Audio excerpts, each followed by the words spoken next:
Thank you, Mr. Chairman. Director, thank you for being here. Thank you for your leadership of those 37,000 people you talked about who are busting their tail every day to help protect all of us in this country. We do appreciate that. And I appreciate your comments about Mr. Horowitz's report saying it was unacceptable. But I'm a little concerned because it didn't seem to me that you had quite the same outrage in your response letter to Inspector General Horowitz. December 6, 2019, you wrote a letter. It's the last few pages of Mr. Horowitz's report. In the third sentence of that letter, you said this: the report's findings and recommendations represent constructive criticism that will make us stronger as an organization. Constructive criticism that will make us stronger. Director, you know what we all know. On July 31st, 2016, the FBI opened an investigation, spied on 4 American citizens associated with the presidential campaign. The FBI went to the FISA court and lied to the court 17 times. The FBI took the dossier, the now famous dossier, to the FISA court and didn't tell the court. You just talked about candor to the court. They didn't tell the court the guy who wrote it was desperate, had communicated to the Justice Department he was desperate to stop Trump. Didn't tell the guy who wrote it, Mr. Steele, was paid by the Clinton campaign to put the document together. And when all that's pointed out to you in a 400-page report, you say, thanks for the constructive criticism. 400-page report that says there were 51 assertions the top people at the FBI made to the court that weren't backed up, that weren't supported at all, and it's called constructive criticism. Constructive criticism is when your grade school teacher tells you study more for the spelling test. Constructive criticism is when one of my colleagues says, hey, Jim, you should have asked your questions different last week in a hearing. That's constructive criticism. Here's what Mr. Horowitz said. Here's what the Inspector General said. So many basic and fundamental errors were made by 3 separate hand-picked teams on one of the most sensitive FBI investigations that was briefed to the highest levels in the FBI. Maybe more importantly, here's what Judge Collier wrote. She said this in her public order: the frequency with which representations made by FBI personnel turned out to be unsupported or contradicted by information in their possession and with which they withheld information detrimental to their case calls into question whether information contained in other FBI applications is reliable. Put that in plain English, that's they gave so much wrong information here. How are we supposed to trust any other representations made to the court?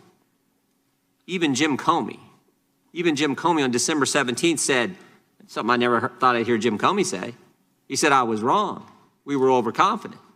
So I'm a little concerned. I appreciate what you're saying today, that this is unacceptable. I appreciate what you said a little just to Mr. Gomer's questions about candor to the court. But that's not how, that's not, I mean, what took place in this report is way past constructive criticism. This was a major royal screw up. This is way past constructive criticism.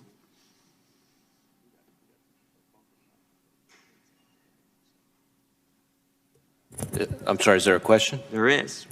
What's the question? I'm concerned you're not taking this seriously enough. Are you taking it seriously enough, Director Wray? I think I have demonstrated unambiguously that I take this very seriously. At the same time that the letter that you read occurred, I communicated in no uncertain terms to my leadership team and to the entire FBI workforce that I consider the Inspector General's report to have described conduct that I consider unacceptable. So it was more than unacceptable and unrepresentative of who we are as an institution. Why didn't you write that? Why didn't you write that in the initial? This is the first. It's the last 10 pages of this report. I addressed the letter because I think the letter, I think, to me, let me point out describes the. I'm sorry. Go ahead. Let me just point out one of the things you said. One of the recommendations that Mr. Horowitz says is if you're going to do a headquarters special, if you're going to pull this from the field offices, run an investigation out of the headquarters on a sensitive investigative matter, he said you should have some proper protocols in place, some checks and balances. And you said we accept this recommendation. We got to be careful about doing these headquarters specials, which is what the mid-year exam was, what Crossfire Hurricane was. It was run by the top people at the FBI. And as you rightly say, they're all gone. But one of the recommendations that you say you're going to do to deal with this concern, you said we're going to require FBI Deputy Director approval prior to opening any FBI headquarters sensitive investigative matter. Well, Shazam, you know what that means? That means Andy McCabe had to sign off on it. Well, isn't that how we got here to begin with? Andy McCabe has to sign off on it, so now the Deputy Director has to sign off on it if you're going to run an investigation out of headquarters and pull it from the field office? Is that really going to solve this problem? That's not the complete recommendation or corrective action. Right here. No, let me, if I may. I'm reading it. I'm just reading what you wrote. Requiring FBI Deputy Director approval prior to opening any FBI headquarters sensitive investigative matter. The corrective action that we put in place on that particular issue involved a number of things. One, to communicate to the field that only in the rarest of circumstances, which was not communicated before, should any investigation, sensitive investigation, be conducted out of headquarters. One. Two, that in addition to requiring deputy director sign off for those rare circumstances where that strong presumption would be rebutted, that it not only required sign off by the deputy director, but also by the affected field offices. And that's a difference. That's what's different. So you couldn't have some small group of people at headquarters making the determination that, oh, that this is an exception. Now, the field offices that would otherwise be the presumptive offices to run those investigations, their leadership have to be involved in the discussion so that people can make sure that any decision to do this. Who makes the final? Gentleman's time has expired, Mr. Deutsch. Thank you, Mr. Chairman. Director Wray, first I want to add my voice to those who thank you and the 37,000 men and women of the FBI who work every day to keep us safe. I also want to thank the FBI for its work in trying to bring Bob Levinson home. As you know, Bob's the longest held American hostage in history. He went missing off Iran's Kish Island in March of 2007 as he served in the FBI for 25 years. And the Levinson family, its community of Coral Springs, all of Florida and America, are desperate for him to return. And as one of the Bureau's own, I again ask that you prioritize his case in the Bureau and in your interactions with your interagency counterparts. I want to talk a bit about gun violence. And I want to start just by making an observation. And I mean this not as a slight against the ranking member, but every time there is a reference to actions by this committee as drive-bys, a number of us cringe. And I just want to point out that over the past 24 hours,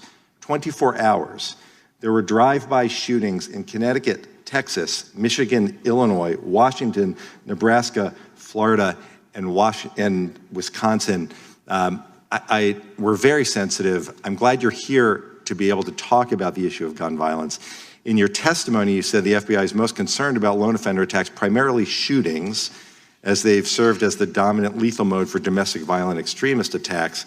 You spoke earlier in your exchange with Mr. Shabbat about the role that Fix Nix has played in helping to keep guns out of the hands of dangerous people. And so I would ask you whether you believe that Congress should strengthen gun laws to further prevent the types of attacks that you reference. Well, the FBI won't be taking positions on specific pieces of legislation, but we're happy to provide operational input in the way we normally do on any specific proposal. But I will say that I think we all share the goal of keeping guns out of the hands of those who are prohibited from having them, and things that take steps in that direction, I think, are things we should encourage. We share deeply the concerns about violence committed with guns around this country. And I think we've demonstrated that through our investigations, through our NICS examiners, and through a variety of other means. Director, I'd just like to follow up on a question that Senator Blumenthal asked you at your confirmation hearing. He asked about whether you would support strengthening gun laws, and specifically mentioned background checks. And you said at the time, and I quote, "I would want to take a look at any specific legislative proposal and get back to you once I had evaluated a specific piece of legislation, but I do support efforts to deal with gun violence aggressively and effectively, and I think my record, both as a line prosecutor and in leadership of the department, is consistent with that," close quote. Director Wray, it's been 343 days since the House passed H.R. 8 and H.R. 1112. The first, as you know, requires background checks on private sales. The second would increase the minimum waiting period from 3 to 10 business days if an initial check is inconclusive. And if an additional 10 days lapse without confirmation of eligibility, then the dealer could sell the firearm to that buyer. Have you had the opportunity over these past 343 days to review those specific proposals? I have not.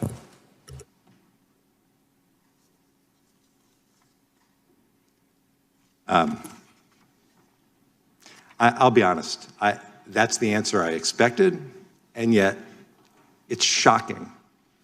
I understand that the role of the FBI is not to advocate, but I also know that for those 37,000 men and women who are out there every day trying to keep us safe, that we share the same commitment to do everything we can to keep them safe while they're doing their job. And you told Senator Blumenthal that you just needed an opportunity to review before making a determination about whether it could help. You talked today with my colleague, Mr. Shabbat, about how Fix Nix does the job to help keep guns out of the hands of dangerous people. There's a piece of legislation that the House passed that would help to do exactly that. And you sit there, Director Wray, and tell us that you haven't really had a chance in 343 days to even consider whether this is the type of thing that can help protect the lives of the public and the lives of those 37,000 men and women who put themselves out there every day to keep us safe. It's beyond discouraging. We need to work together on this. We can't be silent on this. I hope that when the Senate ultimately is forced to take up a piece of legislation that 90% of the American people believe is the right thing to do, that will help keep us safe and your agents safe, that we'll be able to celebrate that together. And until then, I hope that you'll have the opportunity to dig in to understand that what we did here will help to save the lives of the men and women who work for you. I yield back.